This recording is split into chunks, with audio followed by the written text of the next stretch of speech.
things like a raise and a bonus. What kind of motivator is that? Extrinsic. Check it off. But in terms of choosing your own assignment, something that you might want to do because it fulfills you, what would that be?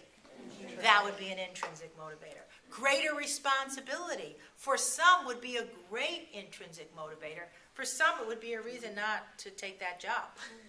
Right? Training and development opportunities. Intrinsic or extrinsic? Intrinsic. Right? I don't agree. Yeah, and and Mary Lou is saying, well, sometimes it's extrinsic because sometimes it's a tangible benefit that you need to go to the next job. That's right.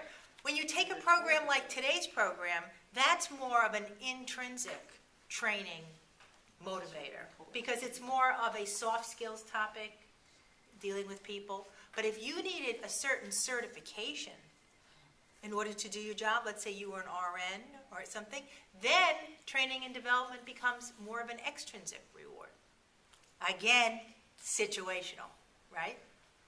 So what's the important activity here? It's not getting the answer right, it's understanding the use of both of these kinds of motivators. Preferred work location and supplies, like who gets the corner office? Extrinsic, right? Who gets the better copier? Who gets the better? I once heard a story about people fighting in an office about the office chairs. One person had a really nice office chair because they had a bad back, so they had a special, they had a reasonable accommodation. But then everybody else said, well, I have a bad back. Why can't I get one? And then it was a whole problem, okay? Mm-hmm. What else do we have? The rotation of assignments. What about that? Is that an intrinsic or an extrinsic? It could be possibly a case for both. I put down extrinsic on that. But some people might say, well, rotating will help me be more motivated if I'm not doing the same job all the time. So again, it could be either of those. Encouragement to try new jobs. Extrinsic or intrinsic? Where's the encouragement coming The from? encouragement is coming from the manager to the employee.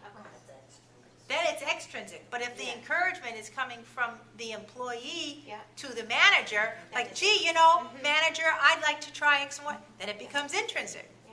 Okay? Preferred work hours or lunch hours. That's an extrinsic motivator, right? Some people are really, that means a lot to them. Sometimes that's a tangible benefit that you can give people that's easy. Oh, you don't want to eat lunch at 12? Okay, you can eat at 1. And it just makes them happy. For some reason, they want to eat at 1. Job flexibility and options. It could be either one, but it leans towards extrinsic. Okay? The authority piece, authority to make decisions, that leans toward intrinsic. Right? Because again, some people don't want authority at all.